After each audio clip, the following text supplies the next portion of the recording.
People do not want discrimination adopted as a form of education. Now, in my school district, that's exactly what they were doing. They proposed this plan called CCAP. And CCAP was about, what ended up happening is there was a video like 5 years, actually longer than that, 8 years ago. It was like, I think right before we moved here.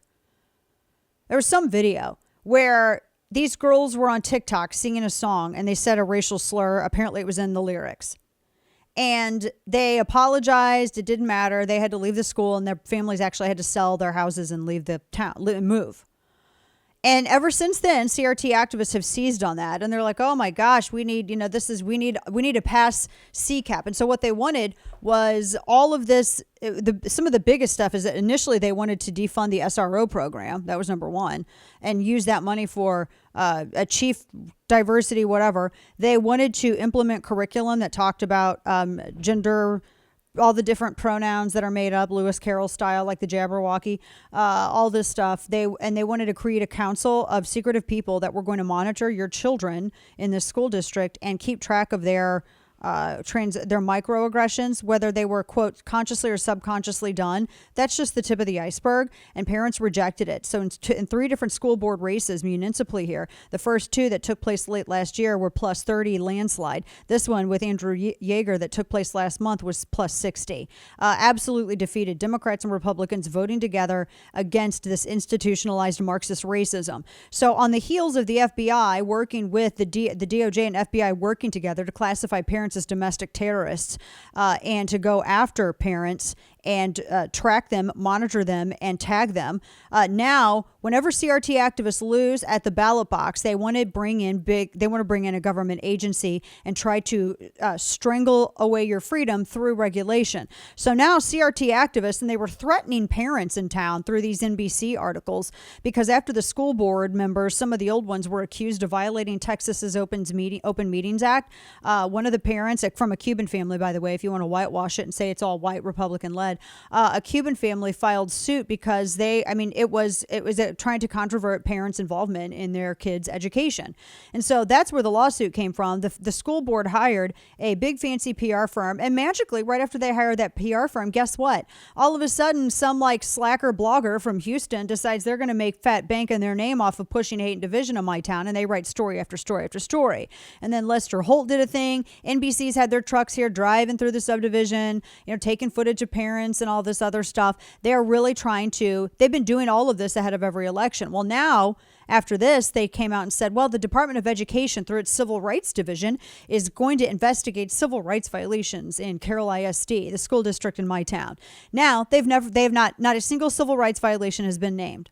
I've had my congressional members talk to them. They've looked into it and confirmed that there are 3 separate investigations from DOE's Civil Rights Division, but nothing has been made public to the people who live and pay taxes in the district that is being investigated for civil rights violations, so-called.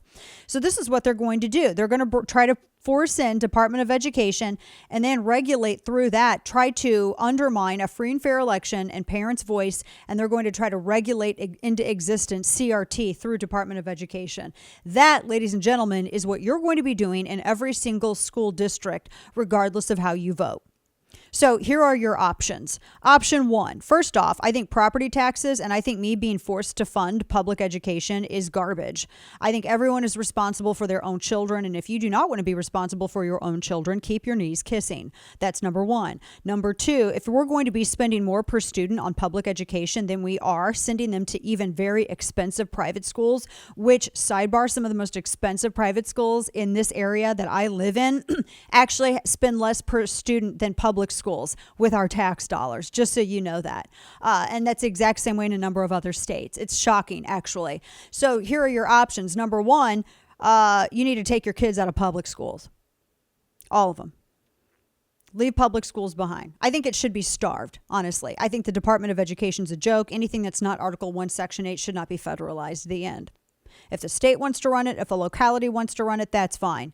But having a big federal entity where parents really can't be heard, no. Oh, hell no. HAIL. So take your kids out of public school. Don't think that you're protected, though, just by going to a charter or a private school. You still have to be active, but you have a greater chance of being effective than you do with a federally run government school. That's what we're calling public schools. That's a more correct version of it. So that's number one. Number two, you can fight. You can homeschool or go to a private charter school. If you can't do that, then you need to fight. You need to organize through a political action committee, and you need to raise money. Now, I wasn't joking when I had people that thought, CRT activists who thought it'd be cute to try to shame me because I donated to the PAC that organized here and is and helps with the campaigns in that against CRT at the school board level. I did double my donation. I don't like to talk about what I do or do not donate and any of that because I'm very New Testament about it. But I think you need to do it. And so my Christmas present to myself, and also maybe probably my Mother's Day present too, was I donated a couple $1,000s to this PAC. So I'm putting my money where my mouth is, and that follows the last donation that I made. If you cannot donate even $20, you need to be donating your time. That's the thing. You would rather have too much freedom to attend to than not enough, because it will require it. The activists that we're facing off against in our town have gotten lots of money from out-of-state groups, not to mention fundraising off of Act Blue. So those are your options, and you need to make a determination. I think that if you're an involved parent and you care about your kids, their mental health, their emotional health, their spiritual health, their physical health, you need to get involved at this level. The most important politics you will ever attend to, you will ever deal with, it's not what happens in D.C. It's what happens in your backyard. Because I'm telling you what, if y'all can't be monitoring y'all's backyards, you're not going to do anything in this country. The end.